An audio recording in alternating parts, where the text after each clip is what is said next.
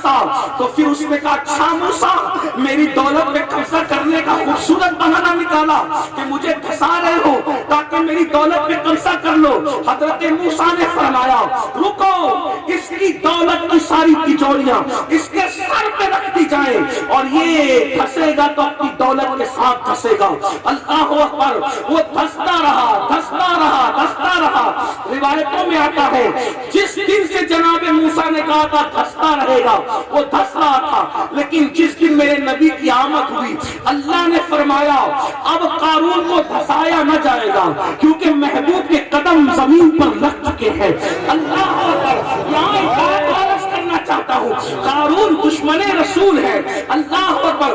ابو لہب کا بھی تو کوئی رشتہ تھا, اللہ اللہ, لیکن قربان قارون کا کوئی رشتہ نہیں. نہ زمانہ وہ ہے, نہ اصل وہ ہے, نہ دور وہ ہے, نہ تعلق وہ ہے, کچھ بھی نہیں ہے. بس محبوب کی ولادت کیا ہوئی, قدم زمین پہ کیا لگے. قارون کے لیے کہا گیا جتنا دھسنا تھا دھس گیا, اب آج کے بعد نہیں دھسے گا. حیرت کی بات ہے ولادت رسول کا فائدہ قارون جیسوں کو بھی نصیب ہو جاتا ہے تو عاشقان مصطفیٰ کو کیوں نصیب نہیں. سبحان اللہ سبحان اللہ. مصطفیٰ کی شان نرالی ہے. لیکن میرا عنوان بڑی توجہ کرے. فرعون دشمن نبی, نبی کا دشمن. قارون نبی کا دشمن, اتنا بڑا دشمن جس نے زنا کا الزام لگایا. اس کے بعد اللہ اکبر حامان یہ بھی نبی کا دشمن. شداد یہ بھی نبی کا دشمن جس نے زمین پہ جنت بنائی. اور ابی بن خلف کا اگر تعارف آپ نہیں جانتے, جو جانتے وہ جانتے ہیں, جو نہیں جانتے وہ سن لیں. اللہ کے رسول رحمت للعالمین نے اپنی زندگی میں کسی کو قتل نہیں کیا, ظاہری زندگی میں کسی کو قتل نہیں کیا. آقا نے کسی کو قتل نہیں کیا, ایک بندے کو حضور نے قتل کیا. بس اللہ کے رسول نے ایک بندے کو قتل کیا, ایک شخص کو قتل کیا, اور جس کو قتل کیا اس کا نام ہے ابی بن خلف. اور یہ حدیث میں آیا ہے زمانے کا بدترین انسان وہ ہے یا جو نبی کو قتل کرے یا نبی اس کو قتل کرے. آپ مجھے بتائیں وہ رحمت للعالمین دندات شہید کرنے والوں کو دعا دیتے, زمین میں ڈھکیل دینے والوں کو اور گھٹنوں کو پھوڑ دینے والوں کو دعا دیتے, پنڈلیوں پہ پتھر مارنے والوں کو دعا دیتے. حضور نے جس کو قتل کیا ہوگا, اور قتل بھی شان رحمت للعالمین سے ہی کیا. حضور نے کوئی اس کو تلوار نہیں اٹھائی, اس کے ٹکڑے نہیں کیے, گردن نہیں کاٹی. کیا کیا, اپنا نیزہ لیا اور نیزہ لے کے اس کو صرف چبا دیا. تو پورے میدان میں وہ جب تھرکتا پھرتا تھا, تڑپتا تھا. ابو جہل نے کہا تو عورتوں سے زیادہ کمزور ہے, بہت زیادہ بہادری کی باتیں کرتا تھا, آج تو تڑپ رہا ہے. اس نے کہا ابو جہل تو کہتا صرف نیزہ چبایا ہے, واللہ اگر وہ مجھ پر تھوک بھی دیتے تو بھی میں قتل ہو جاؤں. حضور علیہ السلام نے جس کو قتل کیا وہ ابی بن خلف ہے. اب میری قوم کے جوانوں, عشق مصطفیٰ کے دعوے داروں, کلمہ پڑھنے کا دعویٰ کرنے والوں, اللہ کے رسول کی کا فرمان جس پر تمام مکاتب فکر کے لوگوں کا اتفاق کہ بے نمازی فرعون کے ساتھ قیامت میں اٹھے گا, حامان کے ساتھ اٹھے گا, قارون کے ساتھ اٹھے گا, شداد کے ساتھ اٹھے گا, ابی بن خلف, یعنی 5 کے 5 نبی کے دشمن. اب امام المتکلمین بتا رہے ہیں, فرماتے ہیں قیامت کے دن بے نمازی دشمنان رسول, گستاخان رسول کے ساتھ اٹھے گا.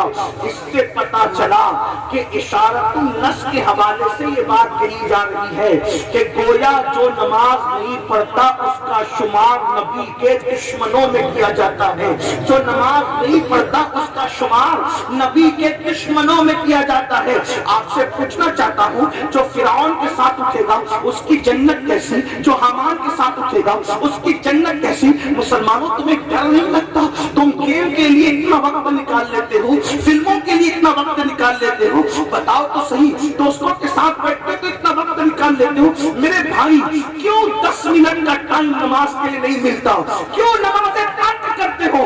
خدا کے لیے آپ جانتے ہیں اللہ کے رسول علیہ السلام نے فرمایا جس جس نے جان بوجھ کر نماز چھوڑ دی قیامت کے دن اس کے ساتھ میرا کوئی وعدہ نہیں ہے، وہ میرے ذمے سے باہر ہو گیا ہے، وہ میرے ذمے سے خارج ہو گیا ہے۔ برادری سے خارج ہونے کا اتنا خیال ہے، رسول اللہ نے اپنے ذمے سے خارج کیا ان کو جو نماز نہیں پڑھتے۔ بڑی معذرت کے ساتھ آج لوگ یہ کہتے ہیں مولانا اتنا نہ ڈراؤ، نماز کوئی ضروری ہے، اللہ غفار ہے، کریم ہے، ستار ہے، وہ تو یوں بھی جنت دے دے گا۔ میں کہتا ہوں میں نماز تیری وجہ سے نہیں سمجھتا، میں تو نماز کربلا کی وجہ سے سمجھتا ہوں۔ اگر نماز اتنی اہم نہ ہوتی تو امام حسین اخیر میں سجدہ نہ کرتے، امام علی مقام سجدہ کر رہے ہیں۔ اور اس کے بعد آپ کو بتاؤں بڑی معذرت کے ساتھ تعویذ والے لوگ مجھ سے ناراض نہ ہو، میں تعویذ کا مخالف نہیں ہوں، میرے دادا مرشد کی تو پوری زندگی تعویذ ہی دینے میں گزری ہے۔ لیکن ایک بات آپ سے کہنا چاہتا ہوں، آپ کون نہیں جانتے، آپ بریلوی شریف کے قریب رہتے ہو، سیدی مفتی اعظم تعویذ ہی کے ذریعے سے سارے معاملات کرتے تھے، ہم تعویذ کے مخالف نہیں ہیں۔ لیکن ایک بات کہتا ہوں، لوگ بے چینی کا علاج تعویذات سے کرنا چاہتے ہیں۔ آپ سے پوچھتا ہوں یاد رکھنا، نماز نہیں پڑھو گے کوئی تعویذ تمہیں کام نہیں آئے گا، تمہاری مصیبتیں بڑھتی جائے گی۔ اگر کوئی کہتا ہے تعویذات مصیبتوں کا حل ہے، اللہ ہرگز نہیں۔ سحر جادو کا مقابلہ تعویذات سے ہو سکتا ہے، اللہ کا عذاب تعویذات سے نہیں ٹالا جا سکتا۔ آپ جانتے ہیں جو ہر بے قرار دل کا قرار، جو ہر بے چین دل کا چین، کون ہے ہر بے قرار دل کا قرار، کون ہے ہر بے چین دل کا چین؟ میرے امام کہتے ہیں ان کی مثال کوئی کیسے ہی رنج میں ہو، جب یاد آ گئے ہیں سب غم بھلا دیے۔ آپ سے میں پوچھنا چاہتا ہوں اللہ اکبر، میرے آقا یاد آئے تو انسان کم بھول جاتا ہے، لیکن جب رسول اللہ بے چین ہوتے تھے، جب میرے آقا بے چین بے قرار ہوتے تھے، وہ رسول جو ہر بے چین دل کا چین ہے، ہر بے قرار دل کا قرار ہے، جب وہ بے چین ہوتے تو کیا کرتے تھے؟ میرے آقا فرماتے تھے ارحنا یا بلال، اے بلال میری بے چینی کو دور کر، اے بلال میری بے قراری کو دور کر، اے بلال مجھے راحت پہنچا۔ بلال کہتے کیسے؟ آقا فرماتے بالصلاۃ، اذان پڑھ، ہم نماز پڑھیں گے اور اپنے دل کو سکون عطا کریں گے۔ وہ ہمارے رسول نماز میں اپنے آپ کا سکون تلاش فرما رہے، حالانکہ وہ تو ہر بے چین دل کا چین ہے، وہ تو عرش کی بے چینیوں کا بھی چین ہے، لیکن نماز کی اہمیت تو آپ سمجھے نا۔ اللہ اکبر۔ اور سن لو صحابہ کرام فرماتے ہیں رسول اللہ کے دور میں مسلمان اور غیر مسلم میں فرق کرنے کے لیے ایک ضابطہ تھا، جو نماز پڑھتا تھا ہم اس کو مسلمان سمجھتے تھے، جو نماز نہیں پڑھتا تھا ہم اس کو کافر سمجھتے تھے۔ اللہ اکبر اللہ۔ کچھ فتاوی رضویہ شریف اٹھا کے دیکھیں، کئی صحابہ کا نام لکھا ہے جن کا فتویٰ ہے کہ بے نمازی کافر ہے، حالانکہ حنفی ہونے کی وجہ سے ڈائریکٹ بے نمازی کو کافر نہیں کہتے، امام کی تعریف کے ساتھ ہم ہیں۔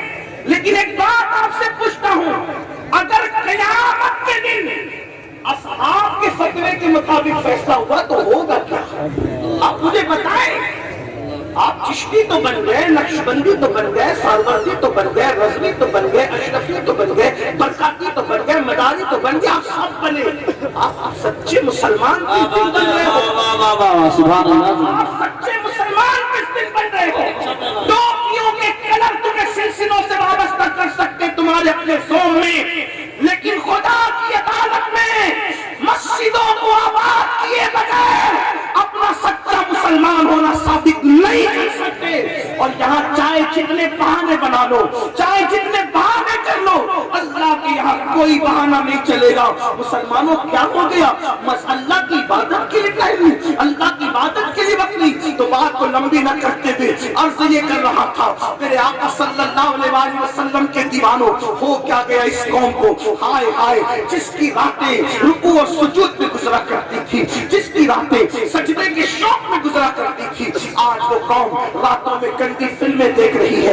اس قوم کے جوان نشے میں مبتلا ہے، اس قوم کے جوان شراب میں مبتلا ہے۔ آپ سے ایسے رکھنا چاہتا ہوں، نشے اور شراب کے حوالے سے ذرا کوئی غور تو کر لے۔ فقیہ ابو اللہ سمرقندی نے سیدہ عائشہ صدیقہ کا بیان نقل کیا، لکھتے ہیں کہ اماں عائشہ صدیقہ کہتی ہے کہ اللہ کے رسول نے فرمایا جو نشہ کرے اس کو اپنی بیٹیاں نہ دیا کرو، اپنی بیٹیوں کے رشتے نشہ کرنے والوں کو نہ دو۔ فرمایا میرے آقا نے نشہ کرنے والا بیمار پڑے، اس کی عیادت کے لیے نہ جاؤ. نشہ کرنے والا مر جائے اس کا جنازہ نہ پڑھو. اللہ اکبر. اس کو قرض کی حاجت ہو اس کو قرض نہ دیا جائے, وہ بھوکا ہو اس کو کھانا نہ دیا جائے, اس لیے کہ پہلے سمجھاؤ, نہیں مانتا تو سوشل بائیکاٹ کرو تاکہ پتہ چلے کہ نشہ کرنے والوں کا انجام کیا ہے. اور پھر اللہ کے رسول کہتا نبی اللہ نشہ کرنے والوں کا قیامت کے دن کا منظر بتاتے ہیں. آقا ارشاد فرماتے ہیں جو دنیا میں نشہ کرے گا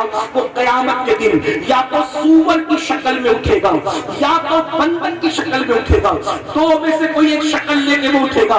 ہائے میری قوم کے جوانوں, کڑوے گھونٹ تمہیں کون سا فائدہ دیتے ہیں؟ اللهم صل على سيدنا وشفينا وحبيبنا مولانا محمد وعلى اله وصحبه عليه صلاة والسلام عليك يا رسول الله. کڑوے گھونٹ تمہیں کون سا فائدہ دیتے ہیں؟ یہ نشہ انسٹالمنٹ پر تمہیں تباہ کر رہا ہے, پھیپھڑوں کو کھا رہا ہے, تمہاری سوچ کو کھا, تمہاری فکر کو کھا. اور یہ نشہ جان بوجھ کر مسلم بستیوں میں عام کیا جاتا ہے. کیوں؟ لوگوں کو تمہارے ٹیلنٹ سے تکلیف ہے, کیونکہ لوگ جانتے جب تم پڑھو گے تو تمہارا کوئی مقابلہ نہیں کر سکے گا, جب تم تجارت کرو گے تو کوئی تمہارا مقابلہ نہیں کر سکے گا, جب تم سیاست کرو گے تو کوئی تمہارا مقابلہ نہیں کر سکے گا, جب تم بولو گے تو کوئی تمہارا مقابلہ نہیں کر سکے گا. کسی قوم کے پاس اتنا ٹیلنٹ نہیں ہے جتنا مسلمانوں کے پاس ہے. آپ کہیں گے مولانا 1400 سال کی بات نہ کرو. میں کہا 1400 سال کی نہیں, ابھی عقائد پر کوئی گفتگو کرنے کی بجائے میں آپ سے کہتا ہوں آج بھی کلمہ پڑھنے والوں کا ٹیلنٹ یہ ہے کہ ہندوستان کو جس میں ایٹمی طاقت دی ہے وہ کوئی کلمہ پڑھنے والا ہی ہے. آپ مجھے بتائیں 1857 میں انقلاب کی آواز بلند کرنے والا کوئی کلمہ پڑھنے والا ہی ہے. 1857 میں جہاد کا فتویٰ انگریزوں کے خلاف دینے والا کوئی کلمہ پڑھنے والا ہی ہے. اللہ اکبر. پورے ملک میں انقلاب کی آگ لگا کر انگریزوں کو بھگانے والا کوئی اور نہیں ہے, وہ سب کلمہ پڑھنے والے. نعرہ تکبیر, نعرہ رسالت, نعرہ غوثیت, مشرق اعلی حضرت, فیضان اعلی حضرت, خواجہ کا ہندوستان, حضرت علامہ سید نبی القادری صاحب کو. آپ کلمے کو سمجھتے کیا ہو؟ آپ کا حسن آپ کو نہیں پتا ہے. دنیا تمہارے حسن سے لرزہ برندام ہے. اپنا ٹیلنٹ سمجھو خدا کے لیے. بھیڑیوں کی صفوں میں رہتے ہوئے شیر اگر اپنے آپ کو بھیڑیا سمجھے اس سے بڑھ کر نادانی کیا ہوگی؟ اے میری قوم کے جوان, تو شراب پینے والا بھیڑیا نہیں ہے, تو جوا کھیلنے والا بھیڑیا نہیں ہے, تو زنا کرنے والا بھیڑیا نہیں ہے, تو محمد رسول اللہ کا شیر ہے شیر. تو شراب پینے نہیں, تو شربت عشق رسول پینے کے لیے آیا ہے. تو جوا کھیلنے کے لیے نہیں, تو جوئے کے خاکے کے لیے آیا ہے. تو زنا کرنے کے لیے نہیں, تو زنا کے خاکے کے لیے آیا ہے. ارے نادان, ہندوستان میں مسلمانوں کا پہلا قافلہ نہ مسجد بنانے آیا تھا نہ مدرسہ بنانے آیا تھا, وہ تو بیٹیوں کی عزت کی حفاظت کے لیے آیا تھا. یہ اور بات ہے کہ تمہارا کردار دیکھ کر کے لوگ کلمہ پڑھ کے مسلمان ہوئے اور اس کے بعد لوگ تمہارے طریقے پر آ گئے. مسجدیں بن گئی کردار کی وجہ سے, مدرسے بن گئے کردار کی وجہ سے. مسلمانوں ہمارے معاشرے اور سماج میں اس لیے نشے کو پروموٹ کیا جا رہا ہے, حسن کو پروموٹ کیا جا رہا ہے. ہمارے ٹیلنٹ سے لوگوں کو تکلیف ہے, ورنہ آج بھی مسلمانوں کے پاس ٹیلنٹ کتنا ہے. اور دیکھ لیں اس ڈاکٹر کو جو کلمہ پڑھتا ہے اور دیکھ لیں اس کو جو کلمے سے عاری ہے. کورونا کے کال میں آپ کو نہیں پتا چلا کہ کلمہ پڑھنے والے ہی لوگوں کا علاج کرتے رہے. محمد رسول اللہ کے غلام ہی موت کی آنکھوں میں آنکھیں ڈال کر علاج کرتے رہے, ورنہ ہم نے بڑے بڑے ایم ڈی ڈاکٹروں کو گھر بیٹھے ہوئے دیکھا ہے. اور کلمہ پڑھنے والے BUMS ڈاکٹر علاج کرتے ہوئے نظر آ رہے تھے. کلمے کی طاقت کو سمجھتے کیا ہو؟ تمہیں نہیں پتا یہ کلمہ کیا ہے. خدا کی عزت کی قسم, مجھے تو یہ بھی غصہ آتا ہے جب کوئی کہتا ہے مولانا کوئی وظیفہ دو, ہم کہتے ہیں کلمہ پڑھ, وہ کہتے ہیں کوئی اور دو. کتنے نادان ہو, کلمے کی اہمیت سے بے خبر ہو. ارے وہ کلمہ جو کافر کو مسلمان بنا دیتا ہے, وہ مسلمان کون سا مقام ہے؟ اللہ اللہ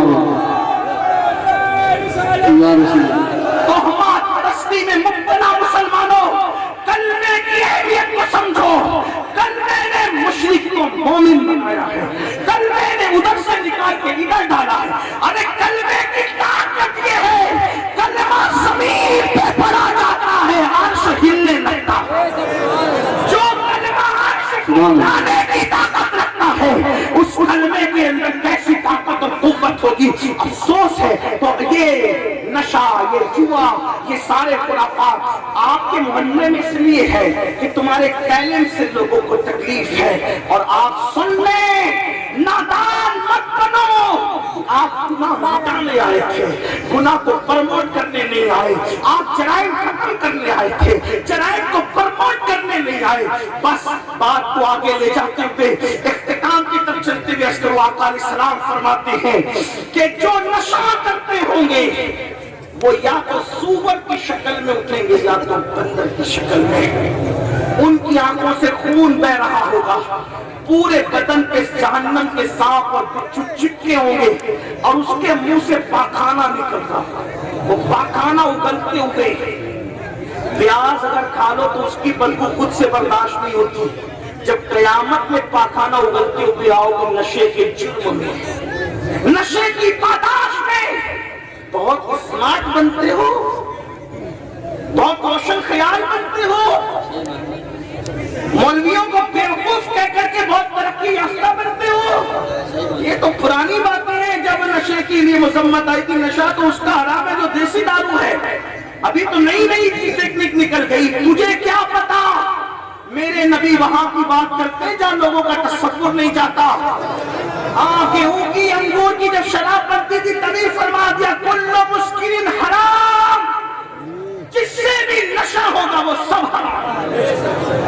سبحان اللہ، بے شک حضور علیہ السلام کی ایک حدیث قیامت تک کو کور کر رہی ہے، اس لیے کہ رسول اللہ کا نظام رحمت قیامت تک کے لیے۔ اور اپنے آپ پہ رحم کرو، جو لوگ نشہ کرتے ہیں میں ان کو بتا دوں، میرا یقین نہیں ہے تو سائنس سے پوچھ لینا، نشہ کرنے والا جلدی سے نامرد ہوتا ہے، بیوی کے قابل نہیں رہتا۔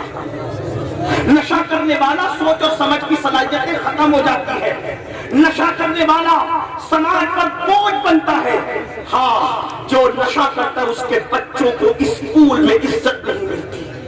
لوگ کہتے ہیں نشیڑی کے بچے آ گئے، ان کے بچوں کو جوان ہونے کے بعد اچھے رشتے نہیں ملتے۔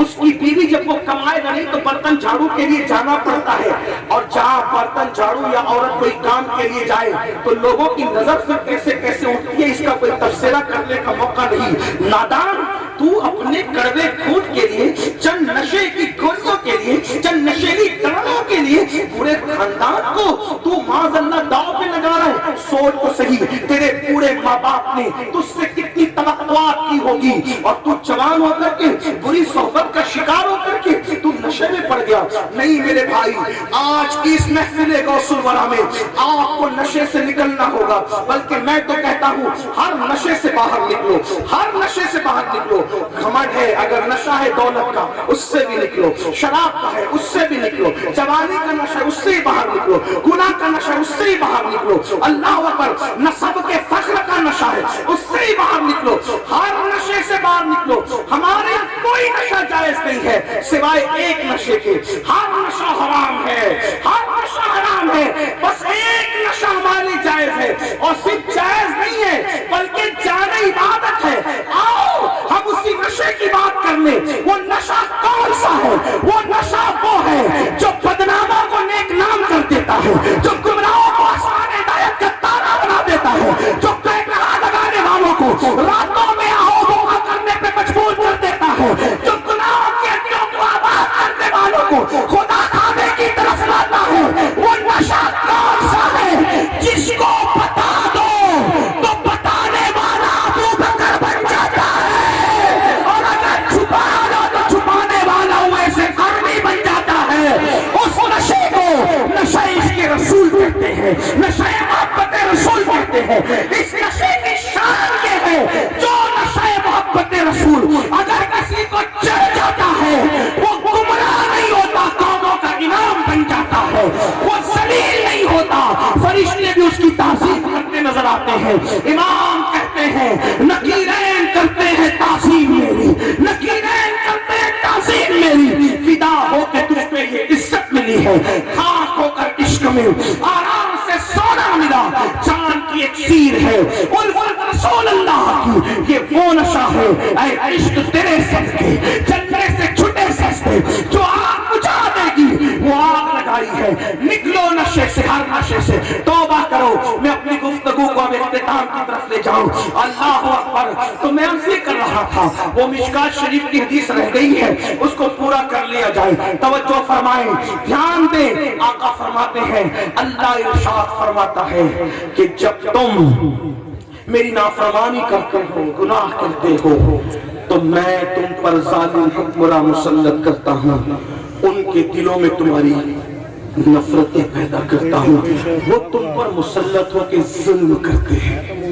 اب پھر اس کا علاج کیا ہے اب حدیث سنو 1450 سال پہلے کی بات ہے ایسا لگتا ہے جیسے آج کے ماحول میں بات ہے یہی تو بات ہے غیبتہ نبی کی یہ بات ہے غیب دن میں تو حیران ہوں لوگ آج بھی نبی کے غیب پہ لڑ رہے ہیں جبکہ لوگوں نے ایسی مشینیں ایجاد کر لی ہے کہ گلیکسی دیکھ رہے ہیں لوگ ستاروں کی انجمن دیکھ رہے لوگ سیارے دیکھ رہے لوگ میں کہتا ہوں سائنس ترقی کرے گی تو شاید لوگ سارے انکشافات کر لیں گے لیکن ایک غیب کو سائنس کی ترقی بھی نہیں دیکھ سکتی اور وہ ہے غیب الغیب وہ ہے اور وہ ہے ذات خدا ہے نا ہر غیب جس پہ پہلے غیب کا اطلاق ہو رہا تھا لوگ جس پہ ڈر رہے تھے لوگ تو سب مشینوں کے ذریعے سے دیکھ رہے ہیں میں اس کی کوئی تشریح میں نہیں جاتا تھا کہ ہمارے غیب کی تعریف کچھ اور ہے ان کے یہاں کچھ اور ہے حواس خمسہ سے جسے پتہ نہ کیا جا سکے اسے غیب ہے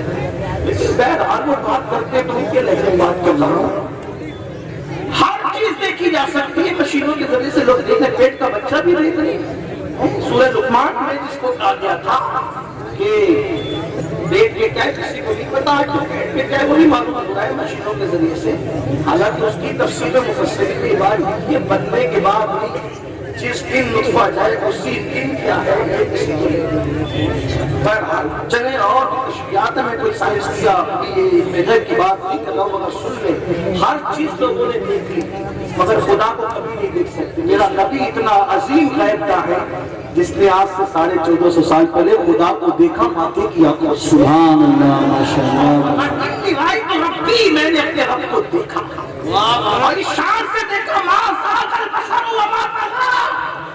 جو خدا کو دیکھ کر فلک نہ جھپکائے وہ مصطفیٰ چالے رحمت کا دیکھ وہ جو خدا کو دیکھتا ہے وہ آج کے حالات کو نہیں دیکھ سکتے تو میرے آقا علیہ الصلوۃ والتسلیم نے بتایا اللہ ارشاد فرماتا ہے میں ان کے دل میں تمہاری نفرتیں ڈال دیتا ہوں جو تم پہ ظلم کرتے تم کیا کرتے ہو تم گڑ گڑاتے ہو ان کی ہے نا کتنی چاپلوسیاں کرتے ہو کتنی چاپلوسیاں کرتے ہو کتنے گڑ گڑاتے ہو 1450 سال پہلے آج کا ماحول بیان بلکہ اب تو ہم دیکھ رہے ہیں جن کے اوپر دینداریوں کا لیبل لگا ہے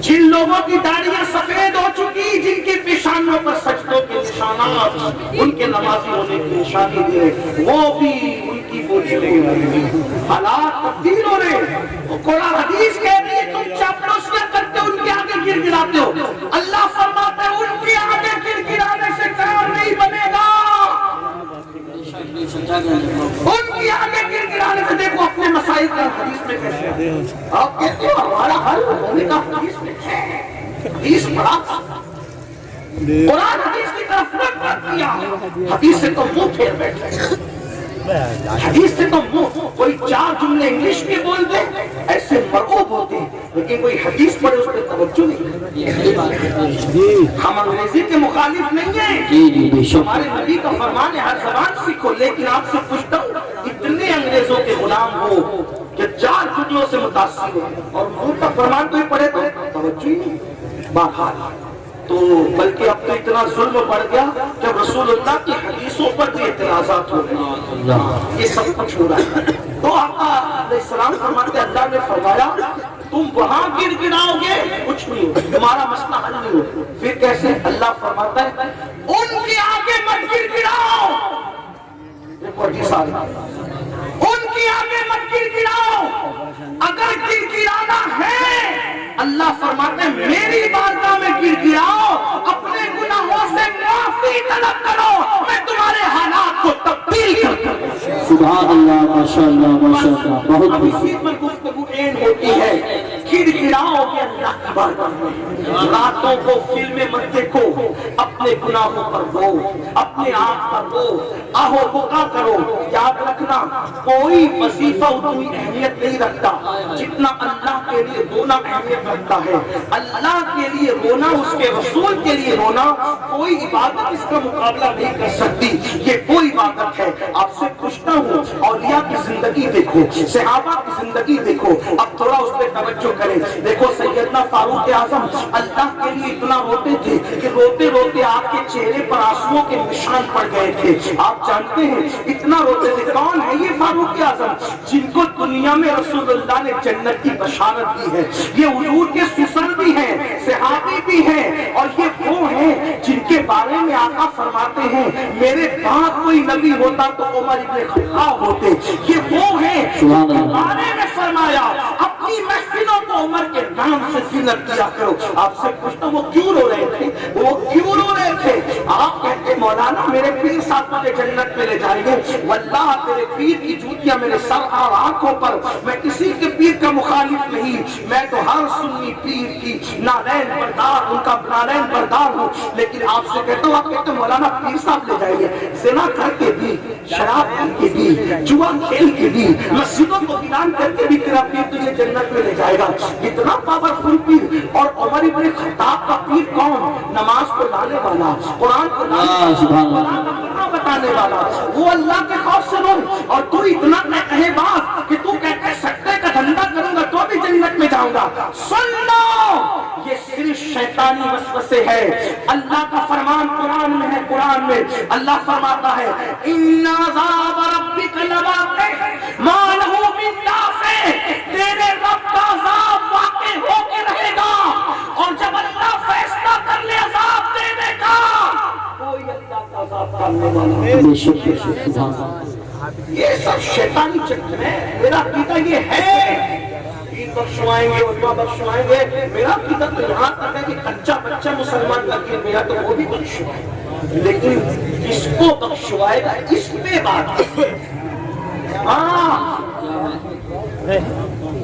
آنکھوں سے کاپ دیکھو اور تم پہ کاپ کی نظر ڈالو تمہاری بیٹیاں بے پردہ گھومے دوپٹوں کو مفلر بنا کر سیریل بیٹی کو بازو میں بٹھا کر کے دیکھتے ہو شرم نہیں آتی کہتے ہو بیٹیا بھاگ گئی کیوں نہ بھاگے گی تو نے تو سیریل بازو میں بٹھا کر کے بھاگنے کا منظر دکھایا سیدہ فاطمہ کی زندگی کب بتائی تھی ہم نے کب قناعت سکھائی تھی بیٹیاں وہی بھاگتی ہے جن کی تربیت نہیں ہوتی ورنہ آج بھی مسلمانوں کی ایسی بیٹیاں ہیں 30-35 سال کی ہو گئی ان کے سر کے دوپٹوں کو کسی اجنبی مرد نے بھی نہیں دے آج بھی ہماری قوم میں ایسی بیٹیاں موجود ہیں وجہ تربیت آج تو ہم نے اپنی بیٹیوں کو آوارگی کی راہ پہ خود ڈالا ہے کوچنگ میں بے پردہ جا رہی ہے کالج بے پردہ جا رہی ہے بے حجاب جا رہی ہے یاد رکھو آگ لگے ایسی ترقی کو جس میں آبرو لٹ جائے واللہ مسلمان کے لیے آبرو پہلے نمبر پر ایمان کے بعد اس کے بعد ساری چیزیں ہیں حیرت ہے مسلمانوں کہاں ہو آؤ اللہ کے رسول علیہ السلام فرماتے ہیں اللہ فرماتے ہیں گڑگڑاؤ میری بارگاہ میں رو میری بارگاہ میں توبہ کرو آقا علیہ السلام کی بارگاہ میں ایک دن ام المومنین سیدہ عائشہ صدیقہ نے پوچھا آقا کیا کوئی گنہگار بھی جنت میں جائے گا توجہ کریں آقا علیہ السلام سے ام المومنین پوچھی کیا کوئی گنہگار بھی جنت میں جائے گا بے حساب آقا فرماتے ہیں ہاں عائشہ توجہ کرو ہاں عائشہ میری امت کے کچھ گنہگار ہیں جن کا حساب بھی نہیں ہوگا وہ بے حساب جنت میں جائیں گے گنہگار بے حساب جنت میں جائیں گے پوچھا امی جان نے یا سنو وہ کون ہے فرمایا عائشہ جو اکیلے میں اپنے گناہوں کو یاد کر کر کے اللہ کے خوف سے روتے ہیں اللہ ایسے گنہگاروں کو بے حساب جنت عطا فرمائے آؤ اپنی راتوں کو سجاؤ اللہ کے خوف سے اللہ کی خشیت سے آؤ اپنے آنکھوں کے اندر آنسو لاؤ اللہ کے خوف سے مکھی کے سر کے برابر اگر اللہ کے خوف کی کی وجہ سے کسی کی آنکھ میں آنسو آتے ہیں، اللہ اس پر جہنم کی آگ حرام فرما دیتا ہے۔ افسوس ہم تو اپنے گناہوں کو یاد کر کے کبھی روتے ہی نہیں، کیونکہ ہم گناہ کو گناہ سمجھتے ہی نہیں۔ ہمارا حال تو یہ کہتے ہیں ہم جنت میں نہیں جائیں گے تو کون جائے گا؟ اب تو قوالوں پر لوگ چل پڑے کہ ہم جنت میں نہیں جائیں گے تو تیری جنت ویران رہے گی۔ نادان، اللہ کی جنت آج بھی ویران نہیں ہے، تو کیا بات کرتا ہے؟ علماء سے ہٹا اور کس کی بات کو کر رہا ہے؟ اللہ کی جنت آج بھی ویران نہیں، اور اس کی جنت کبھی ویران ہو ہی نہیں سکتی۔ آؤ آؤ توبہ کرو، آؤ پلٹو، گناہوں سے معافی مانگو، رجوع کرو اللہ کی بارگاہ میں۔ میرے عزیز، میرے نوجوان، آؤ اب اختتامی بات سن لو۔ اگر پلٹو گے، توبہ کرو گے تو لوگ کہتے ہیں اتنے گناہ کر لیے اب کیا ہوگا؟ میں کہتا ہوں اللہ فرماتا ہے کتنے بھی گناہ کر، اگر تو سچی توبہ کر لے اللہ تجھے معاف کرے گا۔ اتنے واقعات جو تاریخ میں بھرے ہوئے کہ کیسے کیسے پاپیوں نے توبہ کی، کیسے کیسے مجرموں نے توبہ کی، اللہ نے سب کو معاف کیا۔ آئیے ایک واقعہ جو علامہ عثمان ابن حسن نے، علامہ عثمان ابن حسن نے اپنی کتاب میں لکھا درۃ الناصحین میں، میں اس کو اپنے الفاظ کے جامع میں پیش کر کے بات ختم کرتا ہوں۔ اپنے جوانوں کی خاص توجہ، میرے عزیز، کیسے کیسے لوگ توبہ کرتے ہیں اور کیا سے کیا بن جاتے ہیں۔ توبہ ایک ایسا دروازہ ہے جو بندے کو خدا کے قریب کرتا ہے۔ توبہ ایک ایسی نعمت ہے جو خدا کا محبوب بنا دیتی ہے۔ توبہ ایسی چیز ہے، محبوب الہی سرکار نظام الدین اولیاء کہتے ہیں متقی اور تائب، یعنی توبہ کرنے والا، دونوں کا نام اعمال برابر برابر ہوتا ہے۔ متقی کا بھی گناہ سے خالی، توبہ کرنے والوں کا بھی گناہوں سے خالی۔ کسی نے پوچھا وہ کیوں؟ تو کہا متقی کا اس لیے گناہ سے خالی ہوتا ہے کہ اس نے گناہ کیا نہیں، اور تائب کا اس لیے ہوتا ہے گناہ کیا تو تھا مگر توبہ کر لی اور اللہ نے اس کے سارے گناہوں کو مٹا دیا۔ آئیے نا میرے بھائیوں، ہم اللہ کے قریب آئیں۔ میرے عزیز، ہم سب سے دل لگا چکے، کبھی اس کے بھی قریب آ کر کے دیکھیں، وہ ماؤں سے زیادہ مہربان ہے، 70 ہی نہیں کروڑوں ماؤں سے زیادہ مہربان ہے۔ میرے عزیز، جیسے اس کے قہر کی کوئی انتہا نہیں ہے، جیسے اس کے علم کی کوئی انتہا نہیں ہے، جیسے اس کی شان جباری کی کوئی انتہا نہیں ہے، جیسے اس کی شان ستاری کی کوئی انتہا نہیں ہے، ویسے اس کی محبت کی شان کی بھی تو کوئی انتہا نہیں ہے۔ وہ ہم سے محبت کرتا ہے۔ میرے عزیز، اللہ اکبر، ہزاروں کروڑوں مائیں مل کر ایک بچے سے جتنا پیار نہیں کر سکتی، اس سے زیادہ پیار اللہ اپنے بندوں سے کرتا ہے۔ میرے بھائیوں، تمہیں کس نے کہہ دیا کہ اللہ تمہیں عذاب دے گا؟ یاد رکھنا، وہ کہہ چکا، وہ فرما چکا، میں تمہیں عذاب دے کے کیا کروں گا؟ اگر تم میرے فرما بردار بنو، فرما بردار بنو گے تو عذاب نہیں دے گا، ڈرو گے تو عذاب نہیں دے گا، سرکشوں کو عذاب دے گا، مجرموں کو عذاب دے گا، بے باکوں کو عذاب دے گا۔ بے باک نہ بنو، اللہ سے ڈرتے رہو، گناہوں سے توبہ کرتے رہو، معافی طلب کرتے رہو۔ جانتے ہو اللہ میرا اللہ کتنا پیار کرتا ہے؟ حدیث پاک میں آتا ہے ہر رات کے آخری حصے میں، صرف شب برات میں نہیں، صرف شب قدر میں نہیں، ہر رات کے آخری حصے میں روزانہ پہلے آسمان پہ تجلی کرتا ہے، نزول اجلال کرتا ہے جیسا کہ اس کی شان ہے، اور آواز دیتا ہے جیسا کہ اس کی شان ہے۔ کون میرا بندہ ہے گناہ سے معافی مانگنے والا تاکہ میں اس کو معاف کر دوں؟ کون میرا بندہ ہے روزی طلب کرنے والا تاکہ میں اس کو روزی عطا کروں؟ کون میرا بندہ ہے اولاد مانگنے والا تاکہ میں اس کو اولاد عطا کروں؟ کون میرا بندہ ہے عزت کا متلاشی تاکہ میں اسے عزت عطا کروں؟ سوچو تو صحیح، حدیث اکثر تو تم میں یہ حدیث موجود ہے۔ پوچھتا ہوں، اللہ پاک خود پکار کر کے فرما رہا ہے کیا مانگتا ہے مانگ، لیکن افسوس رات کے آخری پہر میں 3 بجے رات کو گیم دیکھ کھیل کر کے ہم آخری پہر میں سو چکے ہوتے ہیں۔ ہر مسلمان کے نہیں بلکہ ہر بندے کے دروازے دل پر قدرت دستک دیتی ہے، میرے قریب آ، تو میرے قریب چل کے آئے گا، میری رحمتیں دوڑ کے تیرے پاس آئے گی۔ اللہ اکبر، اللہ کی ناقدری ہم سے زیادہ کون کر رہا ہے؟ وما قدر اللہ حق قدری، تم نے اپنی اللہ کی ایسی قدر نہیں کی جیسا کہ قدر کرنا چاہیے تھا۔ سیاسی لیڈر کہے مجھے ووٹ دو میں یہ کام کر کے دوں گا، سب اس کی طرف دوڑ پڑتے ہو، اور اللہ کہہ رہا ہے مانگ، کیا مانگتا ہے میں تجھے عطا کروں گا۔ کیوں نہیں آتے اس کی طرف؟ کیوں سوتے پڑے رہتے ہو؟ یعنی جتنا سیاسی لیڈروں کی بات پر یقین ہے اتنا بھی اپنے رب کے فرمان پر تم نے توجہ نہیں کی۔ پھر تباہ نہیں ہوں گے تو کیا ہوگا؟ پھر برباد نہیں ہوں گے تو کیا ہوگا؟ آؤ مسلمانوں، رات کو رونا سیکھ لو، رات کو گڑگڑانا دیکھو، سب کے آگے گڑگڑا کے دیکھو، کبھی اس کی بارگاہ میں گڑگڑا کے دیکھو۔ اللہ اکبر۔ تو جو بات کہنے چلا تھا وہ یہ، علامہ عثمان ابن حسن اپنی کتاب میں لکھتے ہیں، جوانی دیوانی، جوانی دیوانی، جوانی مستانی ہوتی ہے، جوانی میں پاگل پن ہوتا ہے، جوانی میں جنون ہوتا ہے، جوانی میں لاؤبالی پن ہوتا ہے، جوانی میں ہوش و حواس جو ہے وہ گناہوں کے حوالے سے بھی جذباتی ہوتے ہیں۔ جوان جذباتی، جوان کی فطرت ہے جذباتی ہونا، جیسے دودھ کی فطرت ہے آگ نیچے سے ملے تو ابل پڑتا ہے، ویسے جوان کی فطرت یہ ہے کہ جذبات کو مشتعل ہونے میں وقت نہیں لگتا، اور خاص طور پہ دو چیزیں جوان کو زیادہ مشتعل کرتی ہے، ایک تو حسن اور ایک تو عشق۔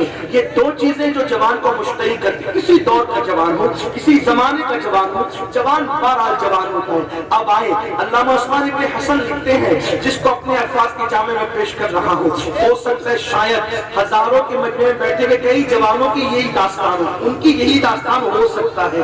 اللہ اللہ۔ عثمان ابن حسن کہتے ہیں، حسن نام کا ایک جوان تھا، حسن نام کا ایک جوان تھا، جوانی کی شروعات تھی، ابھی جوانی کا اٹھان تھا، چہرے پہ داڑھی کے پورے بال بھی نہیں نکلے تھے۔ گھر والوں نے کہا حسن جاؤ اور بازار جا کر کے کچھ خرید کر کے لاؤ۔ کہتے ہیں حسن بازار گئے، جوان تھے، ابتدائی جوانی تھی، جوانی کی شروعات تھی۔ حسن گئے اور جا کر کے کیا دیکھا، ایک بہت خوبصورت اور حسین و جمیل لڑکی، وہ بھی کوئی سودا لینے کے لیے آئی۔ پھر وہ جوان نے دیکھا، آنکھیں چار ہوئی، جب آنکھیں چار ہوئی تو اس جوان حسن نے ہنس کے کہا، اے لڑکی تو کتنی خوبصورت ہے، کتنی حسین، کتنی جمیل ہے تو۔ وہ لڑکی تھی آج کل کی بیٹیوں کی طرح نہیں کہ حسن کی تعریف سن کر گردن کو جھرجھری دیتی اور گھمنڈ کرتی، نہیں، وہ اس دور کی بیٹی تھی، ابھی خیر القرون ختم نہیں ہوا تھا، ابھی خیر القرون ختم نہیں، رسول اللہ کا ظاہری دور ابھی مثال تو فرمایا تھا، لیکن ابھی بھی بڑے بڑے اکابر صحابہ موجود تھے۔ اس دور کی بات ہے، اس دور میں پرورش قرآن و سنت کے سائے میں، قناعت کے سائے میں، کردار سیدہ زہرا کے سائے میں، کردار خدیجہ الکبریٰ کے سائے میں، کردار عائشہ صدیقہ کے سائے میں اس وقت تو پرورش ہو رہی تھی۔ جیسے لڑکی نے اپنے حسن کی تعریف سنی، کتنی خوبصورت ہے لڑکی تو، اس لڑکی نے فوراً کہا، اے لڑکے، اے لڑکے، اللہ سے ڈر، اللہ سے ڈر۔ حسن کہتے ہیں میں اس کے حسن میں اتنا ڈوب چکا تھا کہ اس جملے کا اثر بھی میرے دل پہ نہیں ہوا، حسن میں اتنا ڈوب ہی گیا تھا کہ مجھے خیال ہی نہ رہا کہ کیا رہی ہے۔ میں نے کہا تو کتنی خوبصورت ہے، اور ایک بات اللہ سے ڈرو۔ اسی بزرگ کا ایک جملہ یاد رکھنا، لذت کے لیے گناہ، لذت کے لیے گناہ مت کرو، لذت چلی جائے گی، گناہ باقی رہ جائے گا۔ لذت مٹنے والی ہے، گناہ نہیں مٹنے والا ہے۔ جب تنہائیوں میں دل چاہے گناہ کرنے کو تو سوچو اللہ دیکھ رہا ہے، سب کو دیکھ رہا ہے، اور سن لو جو اکیلے میں گناہ کرتا ہے اللہ اس کی عبادتوں کو بھی رد کرے۔ وَالْعَاقِبَةُ لِلْمُتَّقِينَ، عاقبت تو صرف اللہ سے ڈرنے والوں کے لیے۔ لوگوں کے سامنے عبادت کرتے ہو، آخرت میں تنہائیوں کے اندر پاپ کر رہے ہو، اپنی تنہائی کیسے خود سوچو، اپنی تنہائیوں کو اللہ کی یادوں سے آباد کرو، رسول اللہ کی یادوں سے آباد کرو۔ حسن کہتے ہیں، حسن اس نے کہا اللہ سے ڈر۔ میں اتنا ڈوبا تھا کہ مجھے یہ جملہ سمجھ میں نہیں آیا، میں نے کہا کتنی خوبصورت ہے تو۔ اس نے جب دیکھا کہ میں اس کے حسن کی تعریف کیے جا رہا ہوں تو لڑکی نے کہا اچھا اے لڑکے تجھے میرے پورے وجود میں کیا خوبصورت لگ گیا، کیا اچھا لگ گیا۔ حسن کہتے میں نے کہا تیری آنکھیں کتنی خوبصورت، تیری آنکھیں کتنی حسین ہے، تیری آنکھوں کو دیکھ کر گلے کی یاد آتی ہے، تیری آنکھوں کو دیکھ کر چمکتے ہوئے ستاروں کی چمک یاد آتی ہے۔ جو کہنا تھا کہنے والے نے کہا ہوگا، لیکن اگر علامہ شکر قادری کی زبان سے کہوں تو پھر بات طویل ہوگی، لیکن اتنا ضرور کہتا ہوں کہ وہ لڑکی نہیں تھی، حسن کی ملکہ تھی، اس کے رخسار نہیں بلکہ لالا کے گلوں کی یاد دلانے والے کھلتے ہوئے پھولوں کی طرح تھے، اس کے ہونٹ نہیں لالے یمن تھے، اس کے بال نہیں سنبل کا پودا، اس کی آنکھ نہیں نرگس کے پھول، اس کا چلنا نہیں کسی مورنی کا خرام ناز کرنا تھا، اس کا تیز قدم اٹھانا نہیں کسی ہرنی کا چوکڑی کرنا تھا۔ ایسے حسن و جمال کو کوئی دیکھے تو پھر صاحب تسبیح اور مصلی بھی ہو تو پھر کیا ہو انسان رہا ہے، کیونکہ انسان تو حسن کا متوازی ہے۔ حسن نے کہا، میں نے کہا تیری آنکھیں کتنی خوبصورت ہے، کتنی حسین ہے تیری آنکھیں۔ اس نے کہا اب بھی تیرا علاج کر، چلی گئی ایک بوڑھی کلینک آئی، اس کے ہاتھ میں اشک، اس نے کہا اے لڑکے ابھی تھوڑی دیر پہلے تو ہی کسی لڑکی کی حسن کی تعریف کر رہا تھا۔ میں نے بالکل کر و فر سے اور بڑے ناز سے کہا ہاں میں ہی تھا، میں اس کی تعریف کر رہا تھا، کیا بات ہے؟ اس نے تحفہ بھیجا، ایک کسی لڑکے نے کسی لڑکی کی تعریف کی اور تحفہ آ جائے، پھر یہ انسان کہتا ہے میرے نصیب جگہ میرے بھاگ جگہ پیدا ہی کے نشانے کو پہنچا، یہی تو بات۔ حسن کہتے ہیں میں خوش ہو گیا، محبت کا پہلا تیر نشانی کو پہنچا، لیکن جیسی میں نے تشک سے کپڑا ہٹایا تو کیا دیکھا کہ دو کٹی ہوئی آنکھیں تھی اور اس سے تازہ تازہ خون نکلتا۔ میں نے کہا یہ کیا ہے؟ میں نے کہا یہ کیا ہے؟ تو اس گڑیا نے کہا، میری مائکہ نے کہا کہ اس لڑکے سے کہنا میری آنکھیں تجھے خوبصورت لگی نا، میں نے کاٹ کے دے دیا، مجھے بھول جا، میں ان خوبصورت آنکھوں کو اپنی پیشانی میں اس لیے نہیں رکھنا چاہتی، مجھے اندھی بن کے رہنا تو گوارا ہے لیکن پاپی بن کے رہنا مجھے گوارا ہے۔ میں پاپی بن کے نہیں رہ سکتی، لڑکوں کو جو آنکھیں میری طرف متوجہ کرے وہ آنکھیں کٹنے ہی کے قابل ہے، میں نے کاٹ کے دے دیا، آنکھیں لے جا مجھے بھول جا۔ حسن کہتے ہیں اس لڑکی کے تقویٰ پرہیزگاری کا مجھ پہ اتنا اثر ہوا کہ میں رو پڑا، میرے دل نے کہا حسن تو نے کیا کیا؟ تیرے چند فکروں نے، تیرے چند جملوں نے کسی خوبصورت لڑکی کا مستقبل تباہ کر دیا، اتنی خوبصورت حسین لڑکی کو تیرے جملوں نے اندھا کر دیا، اندھا۔ اب اس کے ساتھ کون شادی کرے گا، کون بیاہ کرے گا؟ آگے بڑھنے سے پہلے دو جملے سنیے۔ اے میری قوم کے جوان، تیرا فون کسی رانگ نمبر پہ کر کے کسی لڑکی سے بات کرنا ہو سکتا ہے، اگر وہ شادی شدہ ہے تو اس کو طلاق تک پہنچا سکتا ہے، غیر شادی شدہ ہے تو اس کو پورے معاشرے میں تباہ و برباد کر سکتا ہے۔ آج کل کچھ منچلے لڑکے لڑکیوں کو بیٹھ کر بات کرتے ہیں، فون پہ بات کرتے ہیں، لالچ دیتے ہیں، یہ کریں گے وہ کریں گے، ایسے ویسا ویسا ویسا۔ ایک وقت آتا ہے کہ نہیں نکھا پاتے، نہیں دیکھ پاتے، انٹرنیٹ پر باتیں طے ہوتی ہے، فوٹو دیکھ کر باتیں طے ہوتی ہے، چھوٹ جاتا ہے۔ وہ لڑکی پر جو داغ لگتا ہے پھر اس سے کوئی نکاح نہیں کرتا، رشتہ نہیں کرتا، اس کی زندگی تباہ ہوتی ہے۔ ایسی لڑکیوں کی داستان مجھے پتا ہے، ہم تو پبلک لیول کے لوگ ہیں۔ پھر وہ راتوں کو جب بستر پہ سسکتی ہے اور اس کی آہیں اٹھتی ہیں تو پھر تم کہیں کے نہیں رہتے، کاروبار میں ناکام، ازدواجی زندگی میں ناکام، ہر جگہ ناکام۔ سن لو اور غور سے سن لو، حدیث پاک میں میرے آقا فرماتے ہیں اگر تم نے کسی چڑیا کی زندگی سے کھیلا ہوگا، چڑیا چھٹاک بھر کی چڑیا کی زندگی سے کھیلا ہوگا اور اس سے کھیلتے کھیلتے چڑیا مر گئی ہوگی تو قیامت کے دن وہ چڑیا اللہ کی عدالت میں کھڑی ہوگی، کہے گی مولا آج انصاف کا دن ہے، انصاف کا دن، میرے اللہ اس نے میری زندگی سے کھیلا تھا، میں مر گئی تھی، آج مجھے انصاف چاہیے۔ حدیث پاک میں آتا ہے وہ چڑیا کی شکایت بجلی کی کڑک کی طرح ہوگی، بجلی کی کڑک کی طرح، اور اللہ فرمائے گا اے چڑیا جس نے تیری زندگی کے ساتھ کھیلا، آج میں نے اس کے سارے اعمال کو برباد کر دیا، اس کو منہ کے بل گھسیٹتے ہوئے جہنم میں لے جاؤ۔ شادی شدہ عورتوں سے، ناقوانی لڑکیوں سے زنا کر کے ان کی زندگی برباد کرنے والوں، ان کو شادی کا لالچ دے کر ان کی آبرو لوٹ کر بھاگ جانے والوں، سوچو تو صحیح، جو چڑیا کی زندگی سے کھیلے اس کے اعمال برباد ہوں گے اور وہ منہ کے بل گھسیٹتے ہوئے جہنم میں ڈالا جائے گا۔ جو عورتوں کی زندگی سے کھیلے، جو لڑکیوں کی زندگی سے کھیلے، میرے عزیز اپنی زندگی 3 گھنٹے کی فلم نہیں ہے، یہ 3 گھنٹے کی فلم نہیں ہے کہ آپ خان صاحب لوگوں کی اور چاہے وہ کمار لوگوں کی اور کسی شرما کی آپ جو ہے وہ نقل کر رہے ہیں. 3 گھنٹے کی فلم نہیں ہے. ہمیں روز جینا ہے, روز اٹھنا ہے, روز معاشرے میں کھڑا رہنا ہے, تجارت کرنا ہے. آپ فلم کو دیکھ کر فالو نہ کریں, آپ مصطفیٰ جان رحمت کی زندگی کو فالو کریں. یہ کہانی ہے, یہ قصہ ہے, وہ حقائق ہے. ہمارے لیے رسول اللہ کی زندگی نمونہ ہے.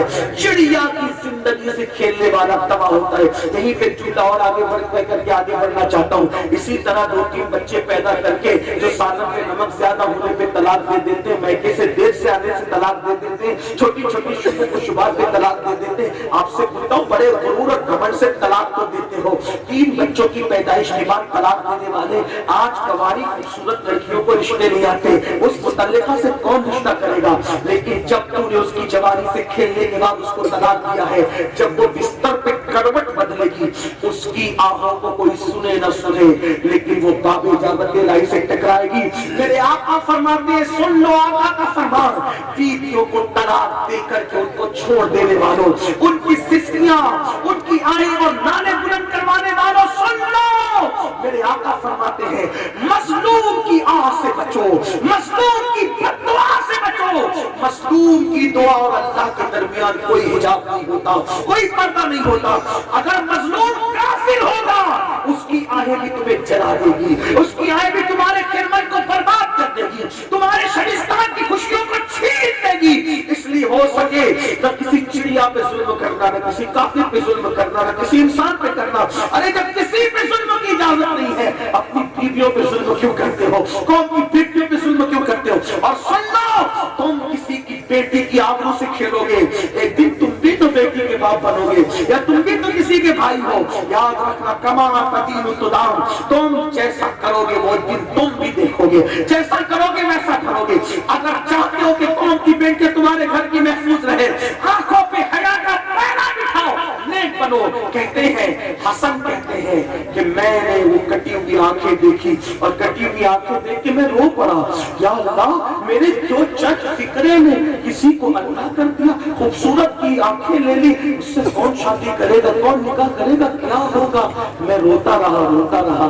لیکن ایک بات حسن کہتے ہیں, مجھے خیال آیا, میں توبہ کرتا تھا, روتا تھا. حسن توبہ, حسن رونے, خیال ہے حسن یہ کیسی توبہ, دل دکھائے بندے کا اور توبہ کرے اللہ سے, اللہ کی بارگاہ میں.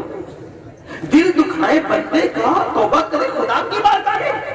توبہ کا اصول تو یہ ہے, خدا سے معافی مانگ لی, بندے سے جس کا حق طلب کیا اس سے بھی تو معافی مانگ.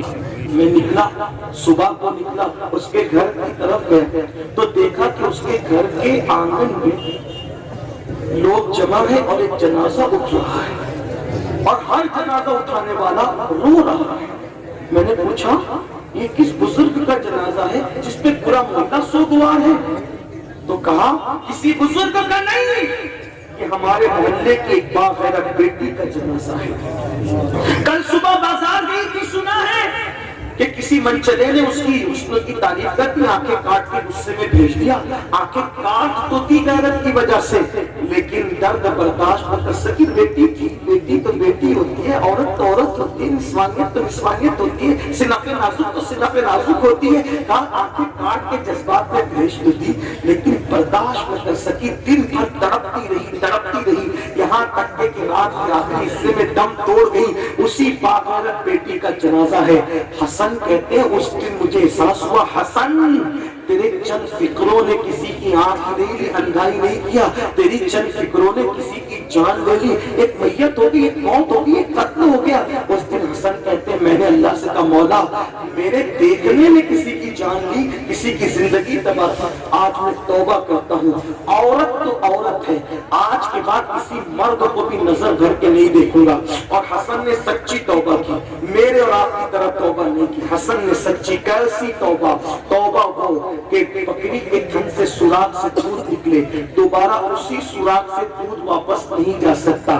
ایسی توبہ, ایک بار گناہ سے نکلو, دوبارہ اس راستے نہ جاؤ, یہ توبہ ہے. اور یہ توبہ انسان کو محبوب خدا رسول اللہ کا محبوب, مقدس اور مقرب بنا دیتی ہے. ایسی توبہ حسن کہتے ہیں, میں نے سچی توبہ کی, اور سچی توبہ کے بعد دل میں خیال آیا حسن جب توبہ کر لی گناہوں کی زندگی بلکہ وہ تو گناہ کی زندگی میں تھے بھی نہیں حسن، لیکن ایک واقعہ ایسا ہو گیا تھا، ایک ایسا واقعہ ہو گیا تھا، میں ان کو کوئی گنہگار نہیں کہہ رہا ہوں، لیکن اگر یہ واقعہ بھی میں بیان نہ کرتا، اگر عثمان ابن حسن نے نہ لکھا ہوتا اللہ اکبر، تو کہا حسن جو زندگی تیری تھی وہ گزر گئی، تم نے توبہ کر لی، اب کوئی نیک بندے کی سرپرستی چاہیے، کوئی تیرا مرشد ہونا چاہیے، کوئی تیرا استاد ہونا چاہیے۔ حسن کہتے ہیں ایسے موقع پر میں استاد اور مرشد اور اپنا مربی جب تلاش کرتا تھا تو پھر نصیبے کی ارجمندی یہ تھی کہ مجھے مولا علی جیسا پیر ملا، علی مرتضیٰ جیسا استاد ملا، علی